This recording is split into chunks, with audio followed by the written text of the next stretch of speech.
p.m. A silver alert is being issued by NBHC and NBDCI at the request of the Stark County Sheriff's Office. James Roberts of Dickinson, North Dakota, is an 18-year-old white male. He is 5'6" inches tall, weighs 190 pounds, and is bald and injury line. His last known whereabouts were on November 16th at 7:45 a.m. in Dickinson, North Dakota.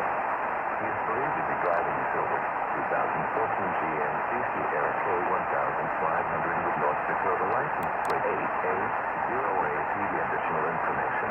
Roberts was last seen wearing a yellow NBAB long six-shirt and flat pajama pants. Roberts is considered disoriented and vulnerable. If you have any information regarding this incident, please contact Stark County Sheriff's Office at 701-456-7610. Too much silver other information is available to the public by calling 511-www.ndsco.gov/murder.